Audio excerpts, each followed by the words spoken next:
where the lights shine bright. Vegas, in the clear desert night. Vegas, where they can make you a star. Vegas, at the end. NFR Extra is a weekly podcast that focuses on the Wrangler National Finals Rodeo and features icons that embody the rodeo and Western lifestyle. And now here are your hosts, Nevada Caldwell and Rockin' Robbie Hodges.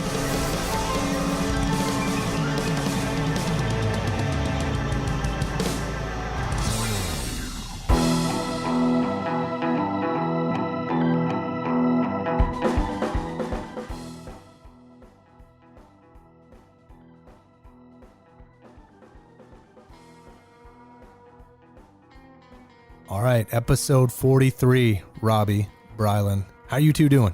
Doing great. I'm awesome. You bet. Brian, how are you over there in the other corner of Nevada? I'm doing great. I cannot complain. I bet your horses are getting ridden a lot, aren't they? You know, my horses are actually in Texas. I have nothing at the house, and this is the first time that I'm like, okay, I probably should have kept the horses here for a little longer. I bet. Seriously. We're holed up here at the Kickback Ranch and watching old NFRs every night. We love that, and just getting a daily dose of rodeo, waiting for them to drop the old green flag again. That's what I'm waiting on. You know, it had some pretty cool here happen in Vegas just recently. Saturday, 2:30 actually. You know, our Thunderbirds, they from the Air Force, they flew around the city. It was some things you'd find it on social, but man, it was a pretty powerful weekend to see that kind of happen, and I don't know, it just kind of gives you some good vibes, man, with what's going on. So absolutely, man. I'm so glad to see that. You bet. I'm glad everybody in Las Vegas got to walk outside and see a little bit of something interesting like that. That's really cool. Only thing we have to fly by over here is either a hawk or a buzzard every once in a while out here on this ranch. But we're catching fish and staying in touch with our buddies, making sure everybody's safe. Nice. But man, I'll tell you what, we got a great interview right here, don't we? This is going to be a fun one. Yeah, this, you know, we've had this gentleman on before. Kaycee Feild comes on and, you know, kind of catch up with him, see what he's got going on, talk about where he was, you know, competition-wise and where he's at right now, what he's got going on. I know he's appreciating his family. There's a lot of reflection of his injury last year and how he handles downtime, right? Oh, yeah, but old Big Arm can handle it. I promise you that. If anybody's tough enough to come back and it's just casual. I've seen this guy I was good friends with his dad, and I've seen this guy since he was just a little kid, and now look at him. And some of the stuff I've seen him do on bareback horses is just amazing. Some that there's no way I would ever strap my rigging on, and he's waving at people while he's riding them. Yeah, and then then we switch over to we got Big Oak Barry, right? Triple B. Yeah, one of our wonderful Junior World Finals producers. He brings a whole new aspect to our junior kids, giving them great scholarship opportunities and so much more. Yeah, the give back, man, is huge. I know, man. I still is fascinated by like what he, within his entire program for youth rodeo and specifically steer wrestling, I love what he gives back, and it's some powerful stuff, and he shares a lot about that. And just a little tidbit, when we recorded this, we were not in lockdown when we talked to Oat, so you'll see the contrast talking to Kaycee and Oat, the difference in the lockdown and where we were and where we're at now. So enjoy episode 43. Absolutely. Up next, Brylan Bentley's Rodeo News of the Week.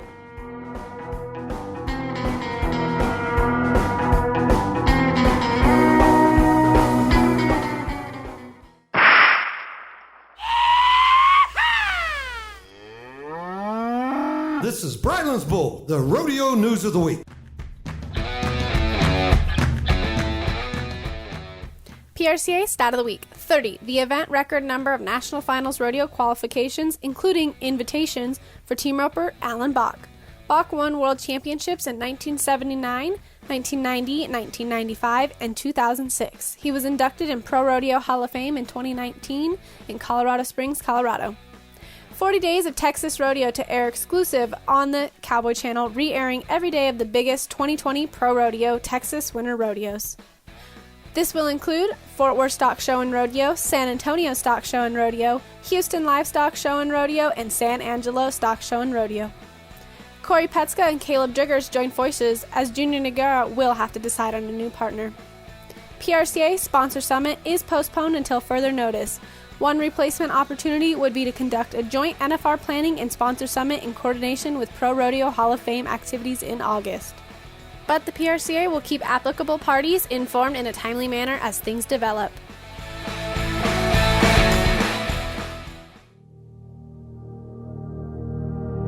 Rodeo is about discipline, sacrifice, and perseverance. Every one of us doing their best to strive for excellence.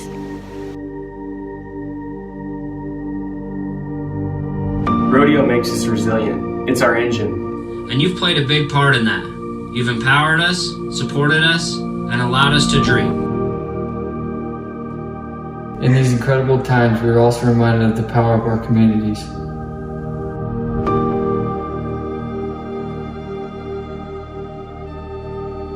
Looking out for one another and caring for those in need. Brighter days are ahead, and we look forward to spending our time with you.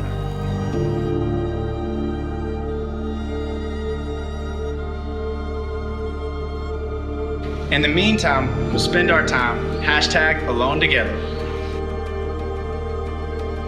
And when the time comes, we'll be ready.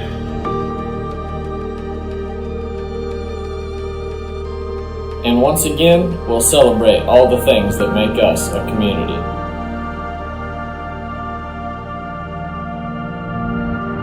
We are Rodeo. Hi, I'm Sherry Servey, and you are listening to NFR Extra. To celebrate the 35th anniversary of the National Finals Rodeo in Las Vegas, LVE and PRCA present the top 35 most memorable moments. Few cowboys have experienced a 4-year run of success at the Wrangler NFR, like bareback rider Kaycee Feild. From 2011 through 2014, he not only won 4 straight world titles, he tacked on 4 straight NFR average wins to boot. Feild took 6 go-around victory laps at the 2011 NFR, which is still the most ever by a bareback rider at the finals. Here comes Kaycee Feild, number 2 in the average, number 1 in the world. Yeah, and this is a great horse. Man, oh man, I think we're going to see Kaycee Feild answer. And he answers big. Kaycee's won a grand total of 21 NFR go-arounds to date. That's second best all time. When he struck for a 4th straight time in the NFR average race in 2014, he matched the record set by bareback riding legend and Hall of Famer Bruce Ford. It also tied him with Pro Rodeo Hall of Fame team roper Leo Camarillo for consecutive NFR average wins in an event. He's just warming up. Look out! This is Kaycee Feild is in his perfect form. Kaycee, who's the son of late Hall of Famer Louis Feild, has qualified for 10 Wrangler NFRs, including 2019. In December, he'll make a bid for a record-tying 5th bareback riding world title. He'll start the Wrangler NFR, number 2 in the world. Hodges, here we go, man. We are rolling through this thing. You know, we're staying quarantined. I know where you're at. You know where I'm at. But now we got a new individual on this phone, and he's in a different place than where we're at. You know, 4-time world champ. Right. This guy's had a man. His 2019 was very interesting. We're going to talk about it, but it definitely showed how badass, tough, the heart of this guy. I don't know. I mean, you know what I mean? Like he's an accomplished guy. Sure came back, didn't he? Yeah. Yep. So, hey fans. Came back and brought hell with him. Yeah, he did. Yeah, fans. I got some cool questions to ask him too about a few weeks ago too. How cool that ride was. Nice. I think everybody's gonna love it. Yeah, absolutely. Yeah. So we have 4-time world champ Kaycee Feild on the show. Welcome to NFR Extra, Kaycee. Oh, thanks, guys. Appreciate it. I'm looking forward to it. Yeah, thanks for coming on. Good talking to you guys. Good catching up again. Yeah, I agree, man. Bet, bud. I totally agree. Seeing you on the trail, this last month, I've been seeing you on the trail out. We're going to divvy into you for a little while. This is going to be fun, y'all. Yeah, so, all right. Kaycee, so what are you, beside everything else that's going on, what are you doing right now to kind of keep your mind right, keep ahead of things? What's going on? How are you keeping busy right now? Man, it's actually pretty nice where we're at here in Utah. We got a pretty good community, and everybody's kind of got their own space. So the kids are out back there running around like crazy. They're staying occupied, and the homeschool thing with our oldest daughter, that's new for me and my wife, but I really like it a lot. But it's easy. It's pretty nice to sleep until 8 o'clock and start school when she wants. Oh, absolutely. But, you know, it's great. It's a different time. It's not a bad time, just a different time in everybody's life. We're getting through it. With the rodeo part of it, I'm staying in the gym. Try to go out and, I don't know, get a little alone time, 10, 15 minutes a day where I can think about bareback riding, whether it be during my workout. I can sit there and close my eyes and dream about getting on bucking horses or sitting in the hot tub. Just once a day I make it a goal to sit down and just go through some of my rides that I remember and then kind of what I imagine a perfect bareback ride looking like on the worst bucking horse or the best bucking horse. And just kind of trying to keep my mind fresh with it and riding the spur board. And then there's a couple of young kids that come over once or twice a week and help them on the spur board. So going back to the basics, teaching those kids just the basics about riding a spur board and how it makes you better is something that really helps me. I enjoy helping young guys. It's a way that I can give back a little bit to the sport. On top of that, giving back, I find a little advantage of it, and it helps me out. But, you know, everything's still rocking and rolling here in my life. Nothing's really changed, just slow down a little bit. Yeah. You know, something we've talked to a few folks about, and I think this is the kind of the tough part. I think you guys deal with this a lot with injury. Obviously you did last year, but it's the mental side, right? Too, like the consistency of keeping your head right and knowing what you're up against every ride. I mean, that's how you just kind of talked about it a little bit. You went through this last year. So how, I think last year may have helped this year with your mental side of this thing, knowing that you're not riding right now. Yes, for sure. Yeah. Last year with my injury was definitely an eye-opener. It kind of made me grow up quite a bit. It seems like now after going through that injury and then rodeoing for a minimal time last year, it seems like my experiences, I feel like I'm more experienced just after that little injury. I feel like little things that are going on in my ride, I notice them better. I pay, instead of just nodding my head and going all out, and just, you know, kind of like I'd imagine a fight being, just swinging for the fences. You know, it's a more controlled, breathing through it, seeing through it, and taking advantage of big opportunities in every ride. You know, people say they're taking opportunities of big opportunities in front of them being a short round, or, you know, having the one drawn in Fort Worth in the long round. You need to take advantage of the opportunities. When a horse gets off the ground, you need to take advantage of that. You know, if a horse stays close to the bucking chutes, you really gotta expose yourself in the right way to take advantage of those opportunities. And I just feel like the little opportunities mean more. Yeah, I guess I can put it that way. No doubt about it. That's a good way to put that. 100%. It's work.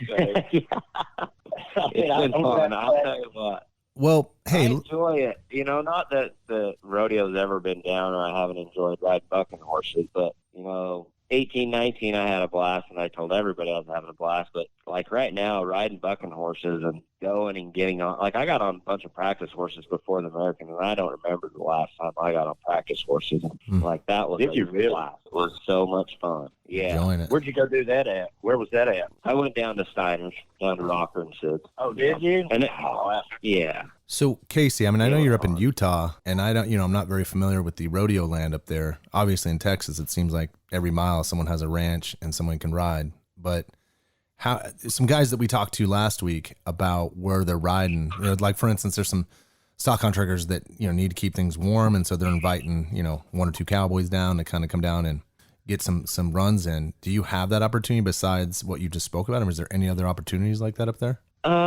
You know, when I was growing up, there was lots of opportunities, but nowadays, there's not. I'll get some horses in the spring, from a contractor, help them out. I'll take 5 or 6 and feed them for them, and they'll let me practice on them. Same thing in the fall, but I haven't done that for a few years, but the opportunity to go down to the Steiners and practice, and just happened to be just a week before the American. They've got a great set of horses, and then being those dude, souped up hoppers. You can blow a bubble with your bubble gum while you're riding.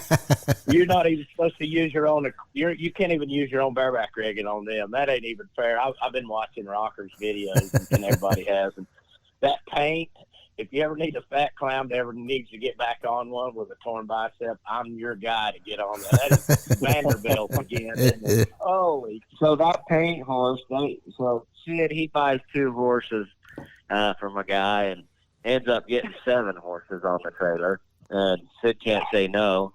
And they were coming from up north, so they come to my place for, I don't know, a month.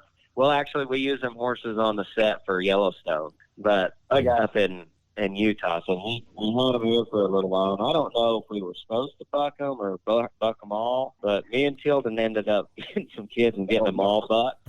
And that paint horse, I mean, I was picking up and I couldn't even kick my horse I was in. I was jaw on the ground. I know. That's awesome. It was That awesome. is the perfect. That is taking batting practice, wasn't it? That's all that was. Pitch it up there. I was watching that. In fact, I sat on the patio here at the RV watching that the other day, and I'm thinking, if my elbow would hold on one more time before I die, I would try to put on that paint. That is a half a wise guy and a whole Vanderbilt right there wrapped up in it. Just hang there and kick, and you got to And every time. I think you can buck him 11 times in a row. So, hey, Kaycee, so obviously 2020, I mean, kind of just jotted it real quick, but yeah, you're about 51 grand sitting here in 2020. I know you're right behind Timmy, which both of you guys are King Kong when it comes to, that the road goes to you. I mean, listen, I know how it ended for 2019, but at the end of the day, if you look for the past, 8-9 years, right? The road goes through either Kaycee or Timmy. I mean, it is the way I see it. Yeah. That's just a sports guy. How are you feeling about this year, man? It's fun. I love it. I love competing against that guy. He's he just does it a little different than me. Like his warming up, his focus, his riding is just a little bit different. So it's kind of fun to pay attention to what he's doing, like in the locker room or. And messing with Tim is pretty fun too. He's intense and he's focused early compared to most other guys. And I'll kind of walk by, hey, Tim, what are you thinking right now? And he's got his game face on. I don't know. What are you thinking, Kaycee? I'm like, I don't know. Think what you're thinking. I know. He looks madder than you do before he gets on. I try to look mean, but but man, you're so consistent, Kaycee. I mean, and so is Timmy, man. You guys have a very similar, consistent nature to you. Look at average where you've won, and same with him. Like that, to me, that tells me you guys aren't, you're real deal type stuff. Obviously, your world championships prove that, but when you win averages, to me, that tells me you got a discipline, you got a game plan, and you're sticking to it, and you're riding through it, and it pays off. But back to Tim. I tell you, because I know Tim really well, really nice dude, but I can see in his eyes, like, man, I wouldn't want to catch him on a bad day, because he just looks like if he flips it, I've known him for a while, and I've never seen it yet. I've never seen that little guy go crazy.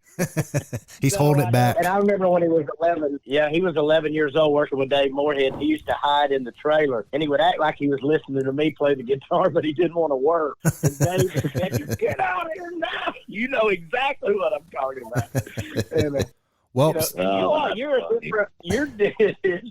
you're different from when you're getting on. You're kind of like, you're not quite Will and Wes and then sitting over smoking a cigarette, drinking a beer right before. However, if the moment's right, but he's a little more game facey, but I don't know. I love the way you are right before we get on. I can come over there and hang out with you. I'm scared to talk to Tim, Well, you know what, Robbie, if you look through, what's really cool is we have a photographer that comes out, and his name's Tom Donahue. He actually shoots a lot of pro sports, but then he does the NFR for us. And he's the one that we put out the albums there on social and things like that. And phenomenal images, right? And he doesn't shoot like traditional photographer or rodeo photographers. So like where they go send all the photographers, right, in the one area, Tom doesn't go there. Yeah. He's like, why am I going to shoot with all the same people? We're all going to get the same picture. So he goes and finds really cool angles to get stuff. Well, anyways, if you look at the pictures when he takes pictures of when Kaycee's in there or Timmy, I mean, I'm not kidding, because of their form and kind of just how you guys, I don't know, however you hold it together when you're up there riding, but we could take those pictures and literally put like a logo and a tag and make it a magazine cover like that. You don't even have to do anything else to it. Oh yeah, and it'd be like an album without. Yeah, without seriously. The look. It just shows, man. Yeah, I'd like to see some of them. Yeah, I'll send you some. You know, Kaycee's got that kind of like I'm cool and comfortable look when he's riding, and then Timmy, yeah, he looks intense, man. It looks the difference too. But you know what? Kaycee's gonna walk around the house.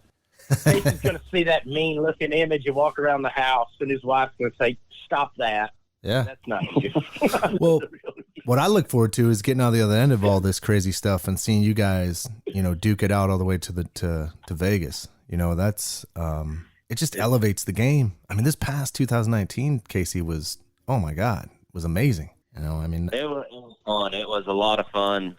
Like I said, I learned a lot. Yeah. This year, it's just, I am more confident than I have been in a long time. Just, you know, I'm feeling great. I'm confident, loving it, looking forward to it. And then it gets shut down. And we were sitting out to Houston to the cowboy camp. And then we were sitting there, and I was with Clayton Bigelow and a handful of guys, Cody Webster. And they're like, hey, what are you going to do, Kaycee? Like, they're kind of panicking. I was like, I'm going to drive back to Utah. And they're like, you act excited. I'm like, man, if I can go home for 2 more months, add 2 more months to my career, but 2 months to get strong and get ready to kick your guys' butts when I get back. Yeah, I'm looking forward to it. He's trying to give me the look, but it's more icing on the cake for me right now. I'm enjoying being home with my family. Yeah. I'm getting, like I said, you know, that 10 or 15 seconds of dreaming of the rides. That's all. Every ride is just practice for the NFR, in my opinion. You know, Calgary, the big rodeos are a little different, but, you know, Reno, that pressure situation that you feel in the short round, you know, that's a feeling that I'm trying to simulate when I get to Vegas. So it's just natural and it's comfortable. And the goals that I had written down and we're ready for 2020, nothing's changed. I had a good talk with my travel partner Tilden yesterday about, you know, what's it going to be like when this all starts back up. Are they going to start stacking these rodeos on top of each other more and more, or are we only going to have a few opportunities to go out there and prove ourselves that it's NFR time? Yeah. And so either way, you know, we were kind of talking back and forth how we're preparing for that. Being travel partners with that guy and being in the game as long as I had to have the conversation that we did yesterday, I know nobody else is thinking about what we're thinking about and how we're preparing. So, that's awesome. Good teamwork, man. More confidence. And, wow. It's a team doing this. As soon as you think you're tough and bad, think you can do it on your own, you get kicked in the head and get knocked out. Yeah, we all need somebody, man. We all need somebody. You know, that's a good point, though, and I didn't even think about that, but if they do stack up these rodeos, here's the thing I would think that for you guys got to be careful of. Your body it's got to be even more ready, because if you got to double up, triple up just to get to December, you know, that's going to be a toll on your body in a very short time. So like, right, you got to be, man, you got to come in just really mentally and physically ready for an even crazier run than probably you did last year. Yeah. And like last year, you know, coming back from the injury, it was the rehab process was just slower for me. And then when I came back, it was the 4th of July and ended up like crazy. And I was in good shape, but come August, I was sore. I was stiff. I couldn't hardly move. And it started showing in my riding, and then my neck give out. And I'm not, so like I was saying, in my experience last year, not only with the injury and the rehab and everything coming back, but how I came back is just giving me more confidence how I'm going to do it this time. Wow. And it's preparing physically and mentally, and that's what I am prepared for. Is I'm realistically, I'm thinking I'll come back during Reno. All these rodeos are going to start kicking off during Reno, but when we had a break in between Reno for 2 or 3 days and St. Paul, or then one day in between St. Paul, and then after Calgary we had 2 or 3 days off for the days of 47, the Mormon Run, here in the Wasatch Front in Utah, and then to Cheyenne and those rodeos. There's not going to be a break in between those big, rodeos that have tradition, and the ones that don't have traditions are going to be the fillers, and a guy's got to go to them.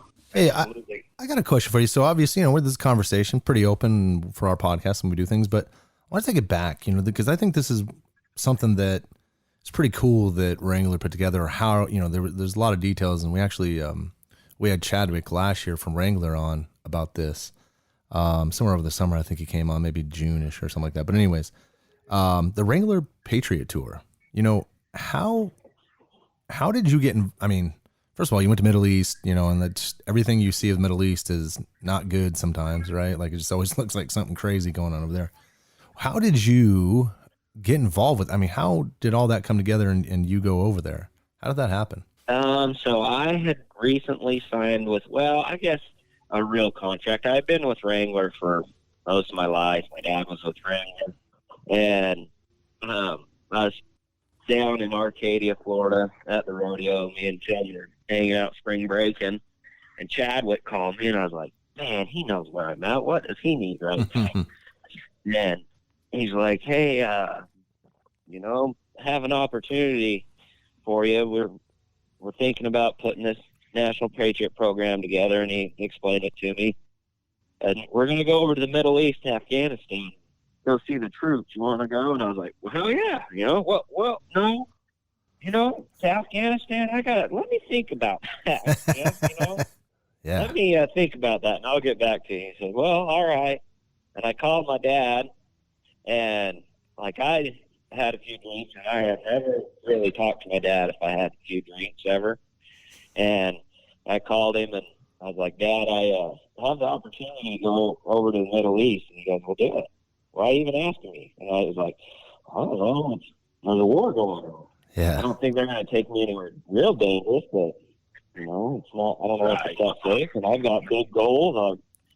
I want to be a world champion. There's some big rodeos going on. He's like, no, anytime you have an opportunity to give back to our military, you take every advantage you possibly can. You're going to say thanks. I was like, all right, well, awesome. Answered that, thanks, Dad. And I went over there for 7 years in a row.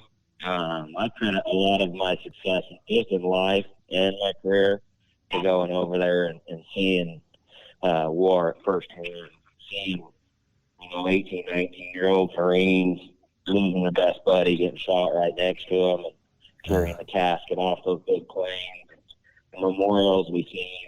It's a scary, scary, evil thing, and seeing it firsthand and being in that place and feeling that eerie feeling, it made me grow up a lot as a human and appreciate our military so much more. And at the NFR, rodeos all across the country, but the rodeo is the most patriotic sport in the world. And you go to every rodeo, they start with the national anthem, and then you get to the NFR, and it's military appreciation night. And if you don't have goosebumps standing on the back of the bucks and chutes watching that, something wrong with you. Yeah. The way that you've been in it, so you've seen firsthand. It's awesome. It's a cool thing, and to give thanks and be a part of that was pretty amazing. Were you with? Was Charlie? Was Charlie Daniels with you? Were you with him when he went? Nope. The first year I went, Annie Elliott, she had been every year I had been going. And then John Bates and Robbie Powers and Jeff Chadwick went every year. But throughout the 7 years, it seemed like it changed the other people changed. We had a country singer named Lucas Hogue for 5 years. Yep. It was a lot of fun to get to know him and have him over there. It was cool. It was our tours were pretty, I don't know how to describe, heartfelt, I guess. We would go to the really small bases with 300 people or less, and we would stay up until 2 or 3 at night and have to catch a helicopter at 5 in the morning. Just staying up and talking about hunting or skiing or rodeo or, whatever those guys are missing at home. It seems like a rodeo cowboy has either been in the state they live in or, do the same things that they enjoy doing. And it was a lot of fun to connect with those guys and take a little home. That's cool. Yeah. Yeah. That's do awesome. Do you think you'll ever go back?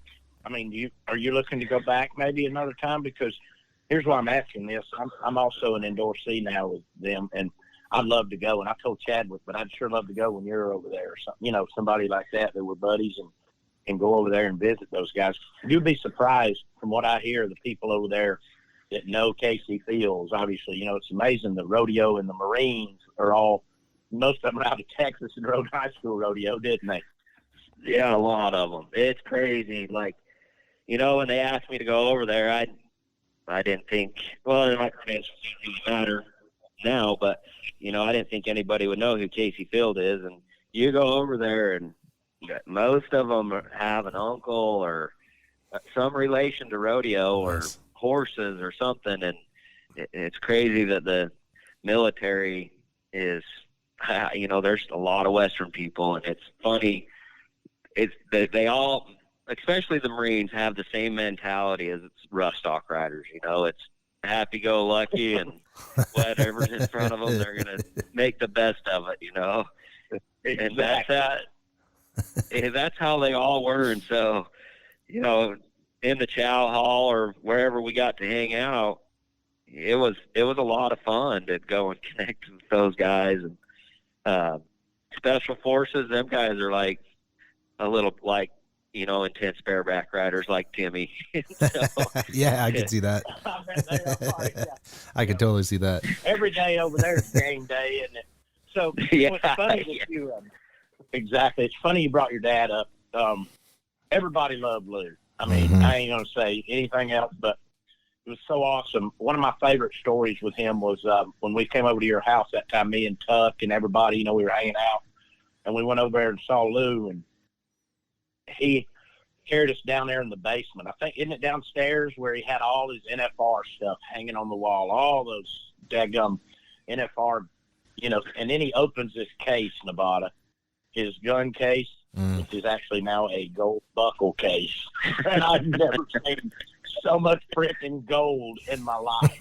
And I mean, they're stacked in there ugly too. I mean, it's just pitched in there. And I mean, you look at all of them from Calgary, everywhere, all around stuff. And, it was amazing. Tell us about your old dad, what he meant to you with the rodeo. I had an upper hand on everybody growing up. I was very fortunate to have him as a father. I did an interview, it's been a month, right after the American, and I was saying, how we could break it down. The only other people that I've ever talked to about bareback riding, how we could break it down, is like Ty Murray, Bobby Moe, and Tilden. Other than that, no one can break it down and feel what we feel just by conversation. And growing up and through my whole life, Sunday night I'd call my dad and, I won first. I was 87, but, at 6 seconds, it was weird. My right foot would kind of feel like it was dropping a little bit when I was trying to lift really hard. Just little things I could tell him. He would just, well, maybe you ought to hold your free arm this way, or we'll tuck your chin a little more. That will fix that. And I'm not kidding you, through my career, and especially having him there on the front row at the NFR, he sees everything on every one of my rides, and I could come back and no matter what, if I was first or last, my dad's tone, the way that we talked about bareback riding, never ever changed. It was always simple, make it even more simple than it is. It's just riding bucking horses. It's 8 seconds. don't make it more than that. But just change this little thing right here, and you'll do better. Yeah. Or when you feel the horse hit the ground, send your feet, bring them sooner. And so having that in my corner was a huge opportunity, and I took advantage of it. I didn't know how great it was, but it was an awesome time. It was having my dad as my coach and in my corner, best friends. It was an awesome, special relationship. And the things that he taught me about bareback riding, were awesome. But the things that he taught me about life and what matters the most is kind of what I remember the most about my dad. Just, no need to argue. If you're going to argue, you're dealing with a dumbass. Move on. Love it. Be happy, and it's your choice to be grumpy or be happy when you wake up. So, Kaycee, did he really not let you ride until you were 17? Is that true? Uh-huh. Oh, wow. So when I was 12, I got a horse from the Forbes up in Kaycee, Wyoming. His name was Bareback, and my dad was also the coach at UVU for the rodeo team over there, and they would practice every Tuesdays and Thursdays. So I would take that little horse over there, and I wouldn't even take my rigging off. I'd buck him, run him right back in, and ride him twice on Tuesday and twice on Thursday. And I don't think his front feet got off the ground, and his back feet maybe got 6 inches, and he followed my dad, the pickup man, everywhere he went. And if I started to fall off or anything, he'd stop. Like the very best horse you could imagine starting on. And I got on that horse until I was 15. I only weighed about 65 pounds my freshman year. Oh, man. I was a little guy. Yeah.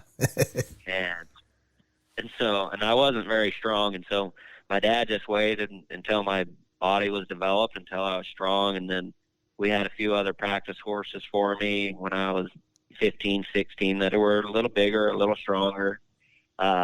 We had a paint horse too, Humpty Dumpty, and the news was coming to yeah. The local news was coming to do a story on my dad's rodeo team, and I was telling him, I was like, Dad, let me get on that paint horse. I'm ready. And he's like, you're not ready. And if you're wanting to do it in front of a camera, go ahead, do it. This is going to be great. This is what you need. Sure enough, I got dusted, laid out there, and I was laying on my back, wanting to throw a fit, and he rode over and he kind of just his shit-eating grin and looked at me and goes, tried telling you, and rode off. I could see that mustache. Those are the best.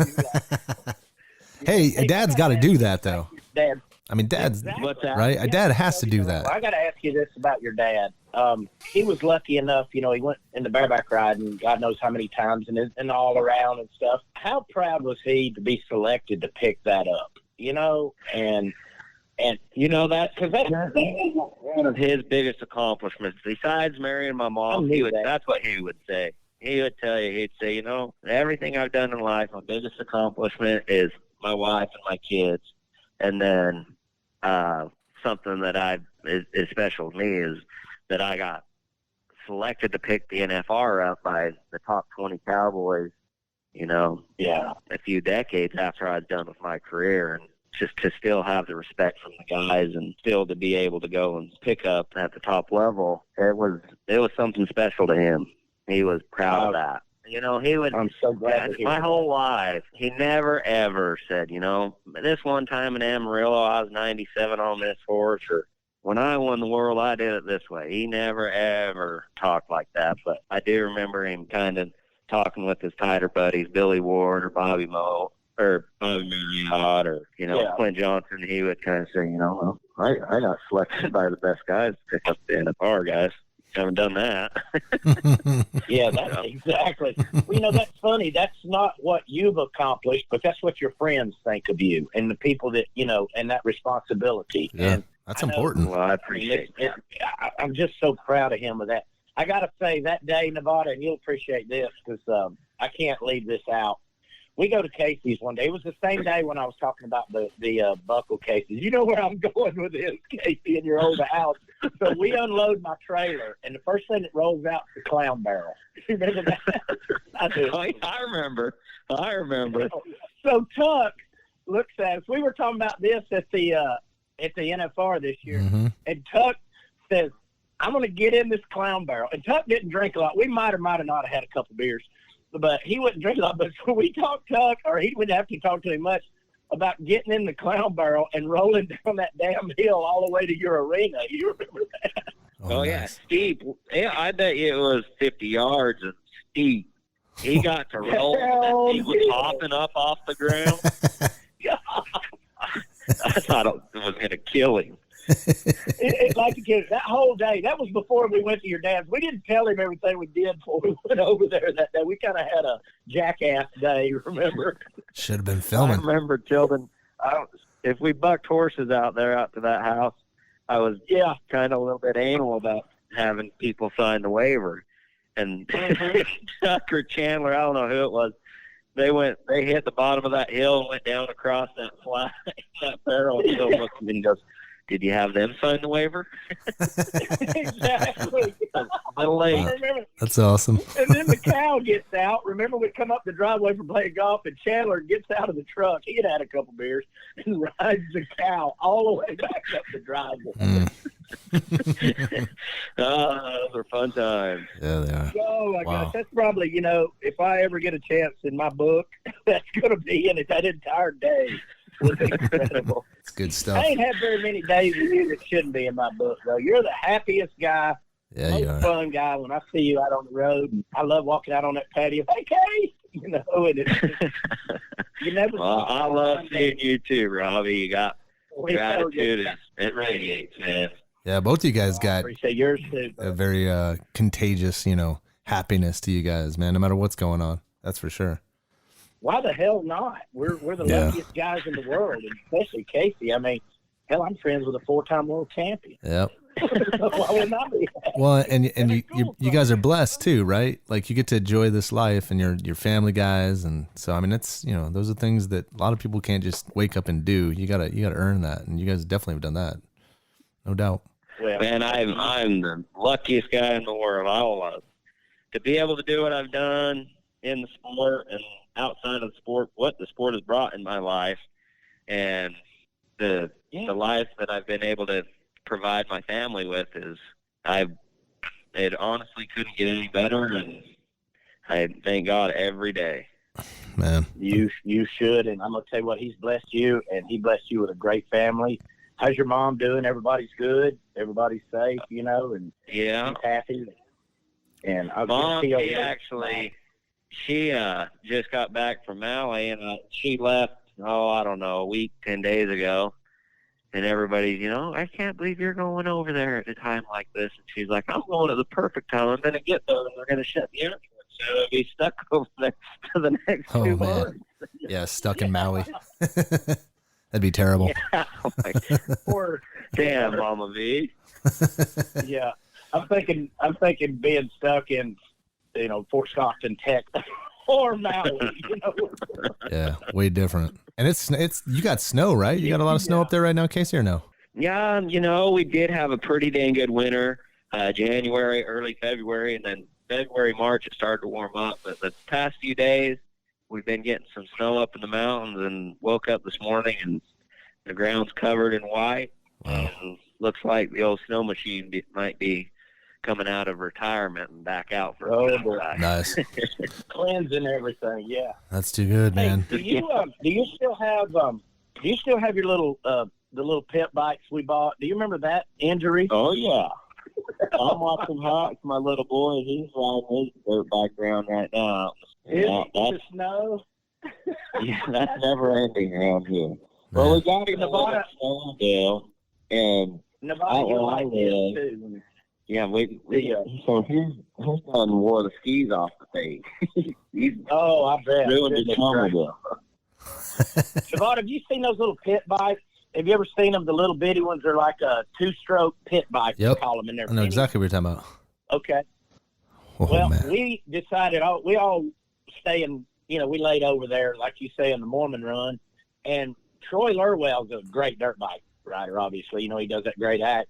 Well, he builds a track behind his house, and he talks everybody into buying these, what was it, $900 or something, weren't they, Case? And everybody said, well, Tilden, you, and I was going to get Jacoby, Chandler. Yeah. Salesman. Steve that guy was so glad to see us. Oh, my gosh. We'd have a mini motocross out there, and it's a wonder anybody was able to even go to the NFR that year. That's awesome. I ran Skip Holmes over one day and run over his head and ripped my plastics off. He hopped up. Well, I thought he was going to kill me. Well, redheaded dude, he was mad. Oh, well, you kind of miss that guy, too, right? Yeah, this is great talking to you, Kaycee. Golly. It's fantastic talking to you, man. Man, good talking to you guys, too. Yeah. Excited to listen to this and get you back on. You guys. Yeah. Well, hey. You better believe. Thanks for coming on. Man, Robbie and I enjoyed this, and I know the fans have enjoyed listening to this. So thanks for Kaycee, man, and stay safe. Yeah, you guys too. Thanks again, and stay safe today. Audio. All right, man. All right, buddy. All right, Kaycee. Catch you later. Hi, I am Benny Butler, and you're listening to NFR Extra. 120 of the best cowboys and barrel racers rode into Las Vegas last December and left $10 million richer. The chase for 2020 has already begun, and all champions are hungry for gold. Be sure to follow your favorite cowboys, barrel racers, and local rodeos all season long. It all leads to one place, the Wrangler National Finals Rodeo. Learn more at NFRExperience.com. This is the NFR. This is Vegas. To celebrate the 35th anniversary of the National Finals Rodeo in Las Vegas, LVE and PRCA present the top 35 most memorable moments.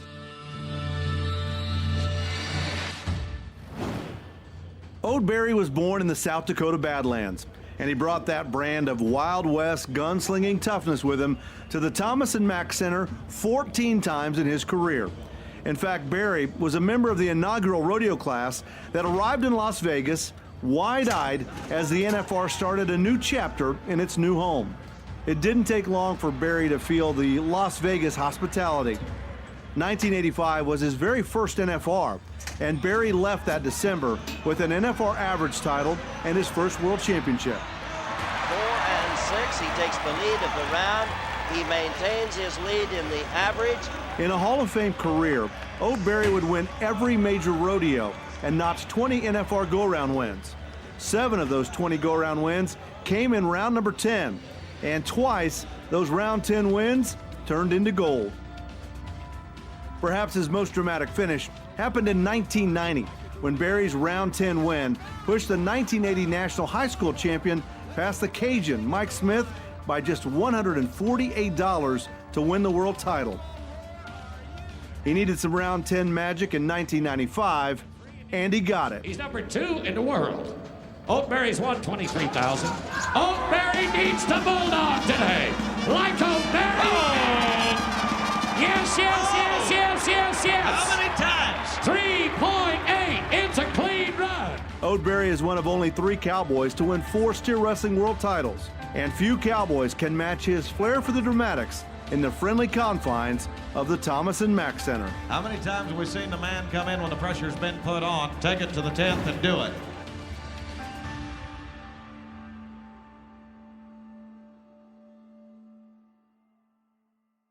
Triple B, Brylan Bentley, thanks for coming on and helping us out with this one. This is right up your alley. We're talking about Junior World Finals this episode and a few others that's going to cover this. But first and foremost, the guests we have coming on, you know very well. Mr. Ode Berry. Yes, Ode Berry. We're talking about steer wrestling, specifically junior steer wrestling, right, in the rodeo circuit, specifically to the Junior World Finals and everything that's happened.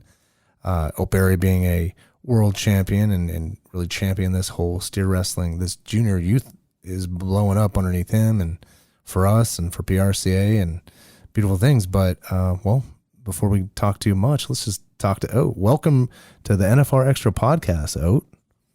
Thank you. Thanks for having me.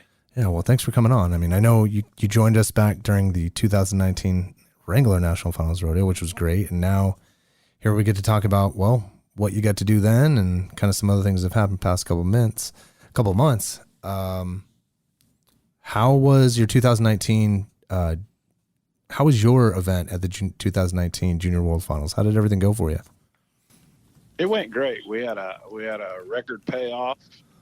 We had a great number of contestants, a lot of talent from all over the country, border to border, coast to coast. We had 60 contestants at our finals last year, and we had a lot of talent there, and we had a record payoff, and we had a lot of help from our sponsors, from colleges, and we gave back. It's a sport that that was great to me for a long time, and I love steer wrestling, and I love helping kids. So, something that we can give back and keep the sport alive and growing. Yeah, obviously, what it takes. I mean, clearly, we had an episode with you where we talked about what it was like growing up steer wrestling, and your story was, I got not to revisit it over and over again, but man, the story you're telling me about, when hitchhiking and all the things you did. Just to get your career going. I mean, I can see why, you're doing what you're doing and giving back. I mean, it just makes sense. You don't want to see those kids doing the same that you did. You want them to get where they need to get quicker and not have to go through those trials, tribulations, and stuff like that. But let's talk about champions. Who were your champions? What break it down for us? I know there's some different age groups there. So who ended up coming home with some gold? Right. I have two age divisions, basically, a 16 and under.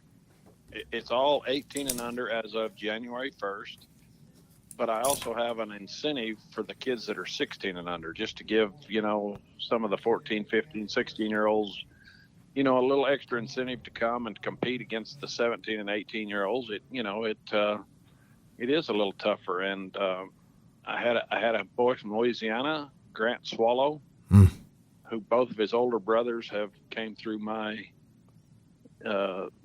tour championships, and Grant win everything this year. He won the 16 and under incentive, but he also won the 18 and under. I mean, wow. I pay them both. I pay them both ways. If they're good enough to win, well, they not only get the 18 and under money, but they get the incentive bonus.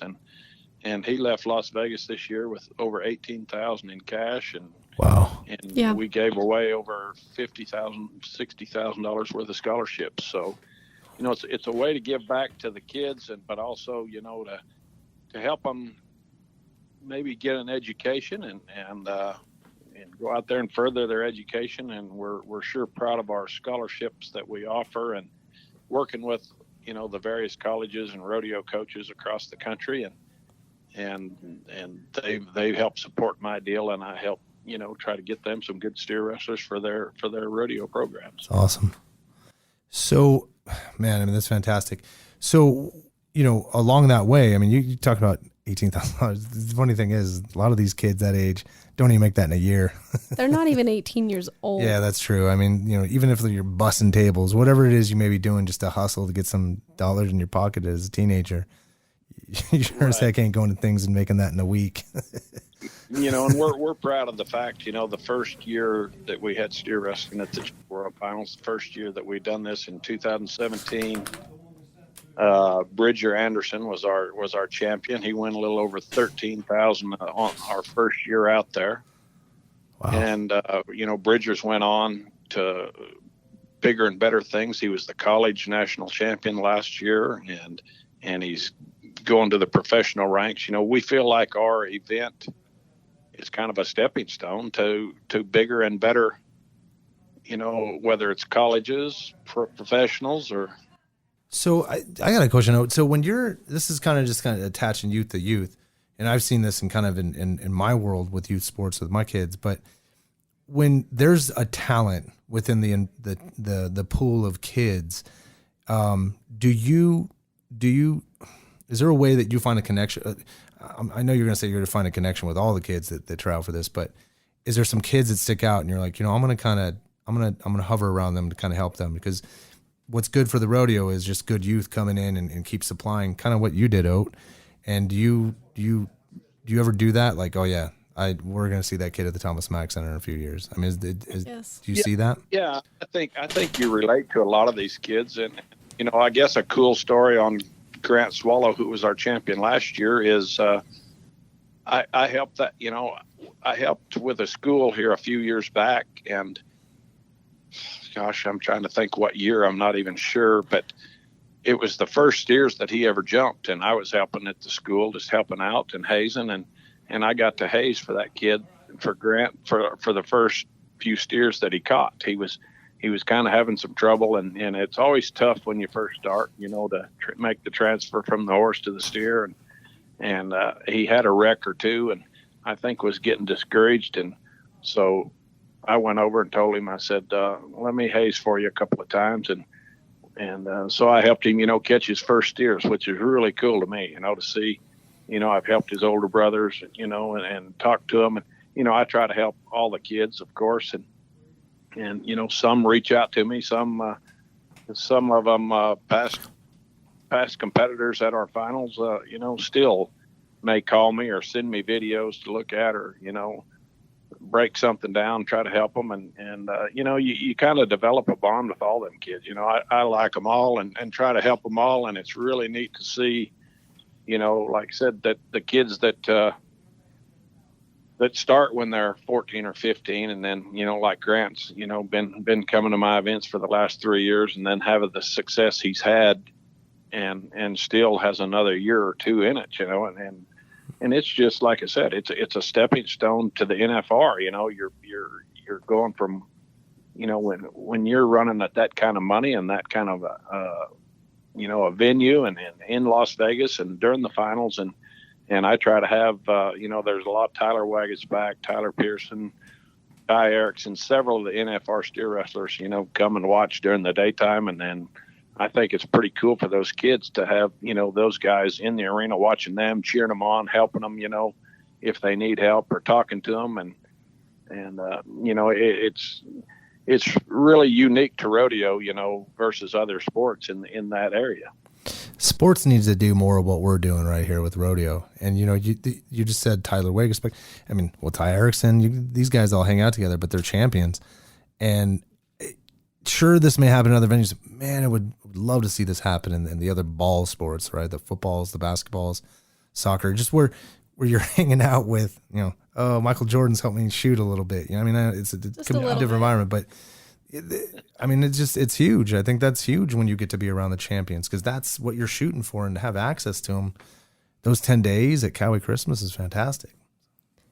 I do want to backtrack just a hair. Jumping your first steer. How did that feel, Oat? What on earth makes you want to do that?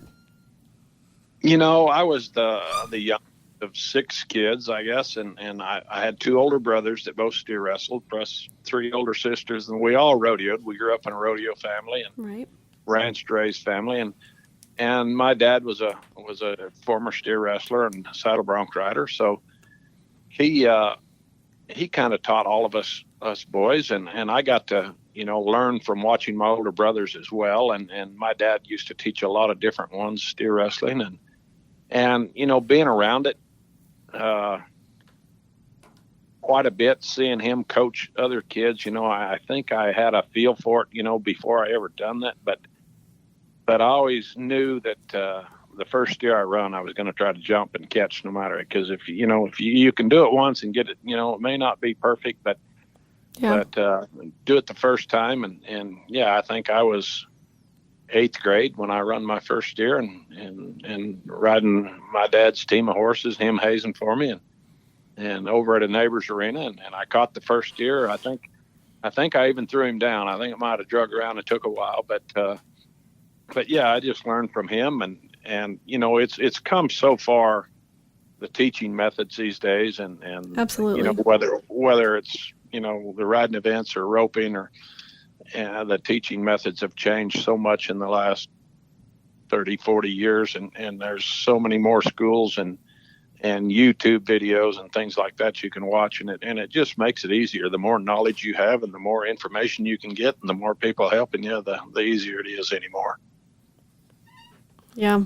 Well, Especially the materials that there are nowadays too. Oh my goodness. I mean, Yeah. yeah. It's endless. It's limitless, I guess. Well, bringing that up, is there different, I mean, I'm not going to say that I noticed it, but are there different styles in steer wrestling and the way you approach things, or is it all very similar? Is it all very general? Well, in general, you do a lot of the same things, but yes, there are some different styles, and styles have changed over the years just because of the size of the cattle, you know, and even from my day to the generation before me, you know, the cattle were smaller, you know, and I can remember when I was a kid, they run, you know, the 700 and 800 pound steers, which by the time I went, you know, we run quite a bit smaller, probably 600 to 500. And now I think the steers are getting even smaller. You know, they're running 400 pound steers anymore. And, you know, so the styles do change a little bit, and horses have changed a lot over the years. And I had a good friend of mine one time say, you know, it used to be cowboys riding cow horses, cow ponies, and now it's athletes riding race horses. Yes. So I thought that was kind of a good quote, you know. Yeah. And, you know, It's a great one. There are a lot of athletes out there now that may necessarily not be cowboys per se, or grew up on ranches that took up the sport, and you know, they're athletic and strong, and you know, you may not have to be quite as much a cowboy anymore as maybe it used to be, but it's a cowboy sport, and you know, it still takes a lot of determination, hard work, and try, and lots of practice. Yeah. So I'm just trying. Yeah. On top of all that, I'm still trying to wrap my mind. You started at 800, went down to 400, but either way, someone's flipping that. I'm just trying to think. Yeah. Too much. I've squatted 400 maybe on a good day. I couldn't even imagine like jumping on a horse, trying to flip that down and going as fast as you. That's an amazing athletic feat there to do that. And yeah, it doesn't get enough love. You're right. In like 3 seconds, mind you. Yeah. Oh yeah. Yeah. In 3 seconds. Athlete is correct. I think a cowboy athlete, cowboy, whatever it is, it makes it that much better because you're a cowboy. Yes, sir. So you know what I like about what this event does, and it's the scholarship side. Yeah. That's the part that's super fascinating to me, is that you have built in a scholarship. Can you explain a little bit more, or let's go back to when you first started thinking about putting in the scholarship? This is like a maybe kind of like a 3-minute elevator pitch about this whole scholarship deal that you do for the athletes. It's for a parent, and if my kid's doing something, that's huge to the competition. I mean, that adds that much more to the fire. As a young competitor, it absolutely does. Yeah, and when I was sitting around, you know, kicking around ideas of how to make it better, and you know, working on trying to get the sponsor dollars to make it, you know, pay the good money and make it worthwhile for the kids, and then, you know, I had an idea, and I'm thinking, you know, I went to college on a rodeo scholarship. I was lucky enough to get my education paid for, and so I thought, you know, what could be better of exposing these kids, and you know, here you have a junior world finals, and you're taking the best kids from all over the country. And so I talked to a few rodeo coaches and told them, you know, this was my idea, and I would like, you know, as many of you that can, to come watch our event, and you know, it's kind of like a college recruiting day. You know, you got 5 days of all the timed event contestants in Las Vegas, you know, the top from all over the country, and, you know, help support my program, and I will help support yours. You know, I will, you know, give you access to these kids, and I talked to just a handful of coaches, and they all thought, man, that's a great idea. So then I tried to reach out to every college rodeo program in the United States, and you know, send an email to the coaches, and you know, tell them what we kind of was wanting to do, and you know, if they'll help kind of support my program a little bit, and then we will offer scholarships to their schools, and you know, that they can offer as much or as many scholarships they want. If they want to give one, you know, big one, or you know, 2 or 3, and I told them I'll work with them any way you want, and I have a few that give a full ride, tuition, books, meal tickets. I have some of them, you know, that depending on where the kid places in the top 5 or the top 10, you know, different levels. And so we have all of those out there, and they're available for the kids to take advantage of. And, and the kids may not be quite as excited about it as some of the parents. So, I think it's a great deal. Not only can a kid, 18 and under come win good money by doing what he loves, but hey, if you can get him an education and, just that'll help improve our sport as much as anything, the education these kids can receive along with, like I said, stepping up their game and being a stepping stone to the college rodeos and amateur rodeos, and then eventually the PRCA and WCRA, whatever association they choose. Absolutely. It's really opening up a lot of different avenues for these younger individuals, saying, hey, if you're not ready, even if most of them are ready to go pro, it gives them that next group of college rodeo to start there as well. Yeah, and like I said, I think it's just, they get to Vegas and get to be around, the NFR atmosphere. A lot of them, I'm sure, probably try to get tickets or go to watch the rodeo, if not every night, at least one night, and to kind of be there and to be in that atmosphere. And we try to have we try to put on a professional type event and to showcase each person. And so, yes, the more of that they can do, the less pressure, when they do get to Thomas and Mack across town, when they're older, that's, hey, we've been here, done that. It's not like a deer in the headlight. They're going to be prepared and ready. Well, and this is me just having fun with this, but, giving money to kids, I'm not a big fan of. So giving them something of true value, right? Like money's value, but to give a scholarship, education is a huge value. And you're right. Yeah, they probably don't see the importance of this right now. Now, when they get in their 30s, they look back, man, I love Oat, man. Thank goodness he had that, they'll appreciate that down the road. But at the end of the day, I mean, that creates a productive trail, right? And other people see that. What a better way is to pass the value off into more education rather than just cash. I mean, yeah, they get cash in the pocket, but that education piece is huge.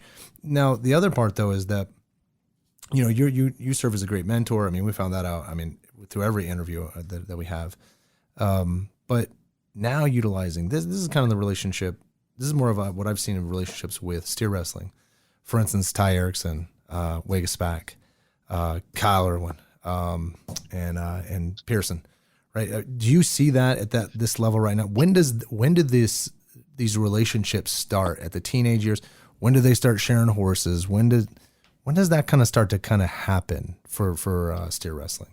And it's hard to say when it started, but steer wrestlers as a whole have been a really pretty tight knit group, and stuck together, and that's just kind of the.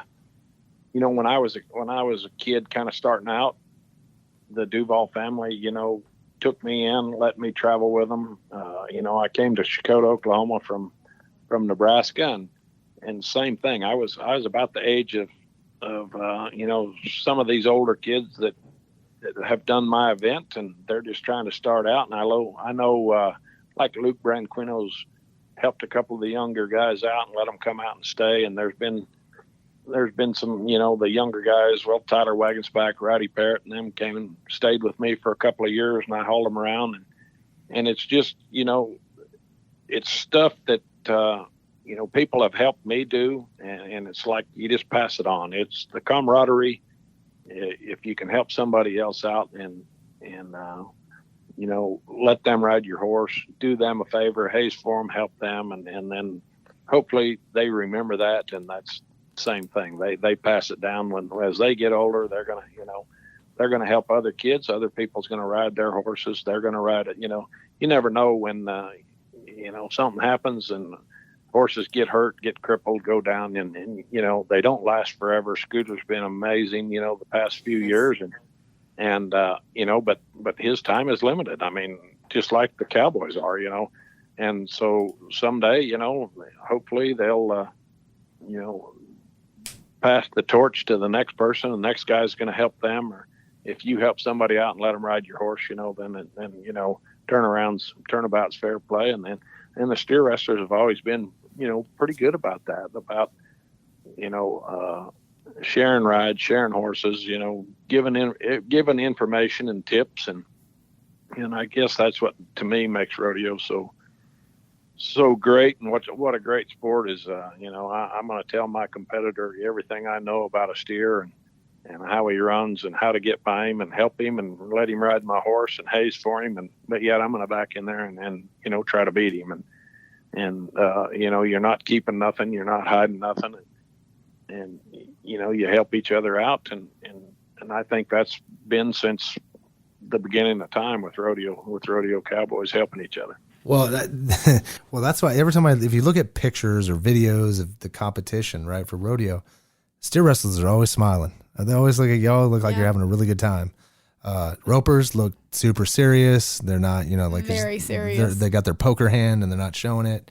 But yeah, I see that a lot. Hey, let's talk about, we're in 2020, brand new decade, just ended a great one. How does this next year look for you? Is there some new things you got on the horizon for your schedule for the juniors? And how many contestants are you looking at bringing and if you don't have the answer, it's fine. But if you do, great, for December. Yeah, I've changed my format up a little bit. As far as my schedule, we always try to schedule,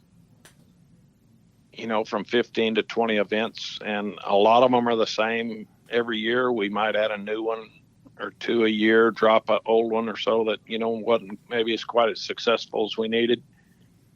And so I did a different format last couple of years. We took 50, 60 kids to Vegas, and we've let everybody run 2 steers, and then the top 20 or so come back and run a 3rd steer over 5 days. And this year I've cut my numbers back a little bit. We're going to take 45 to Vegas and let them run one every day. So everybody will get to run 4 steers. The top 20 will get to run a 5th one.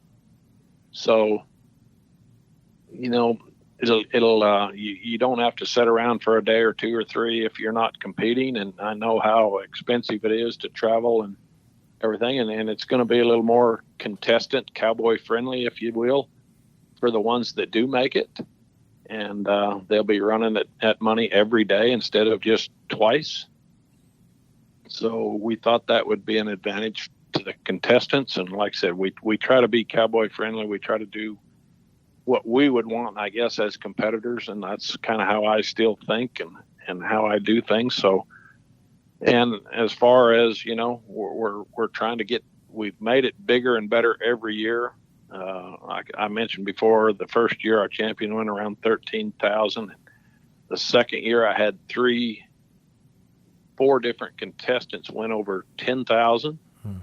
And then last year with Grant Swallow went in over 18 and several of them right at the $10,000 mark. So we're working on, making the payoff bigger every year. It's tough sometimes to outdo yourself when like that, when a boy steps up to the plate and really, basically hit a home run. He placed and won about everything that he could win there last year.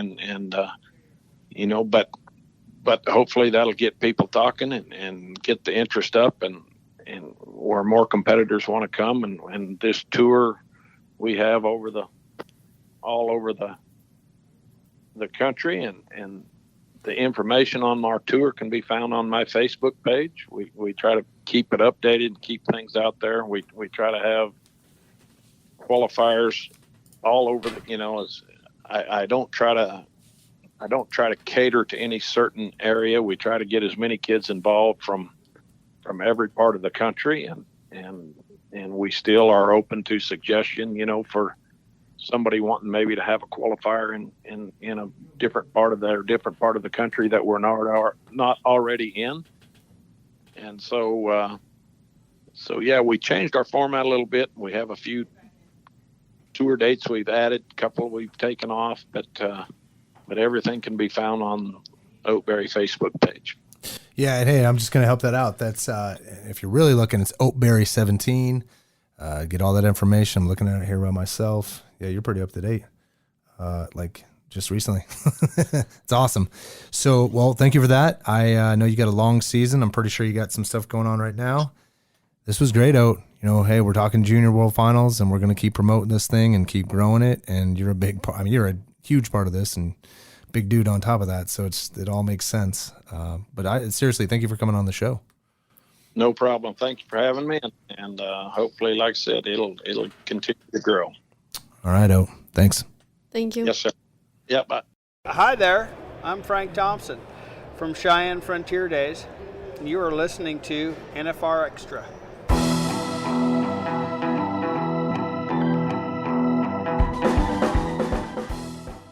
That's it for episode 43 of NFR Extra.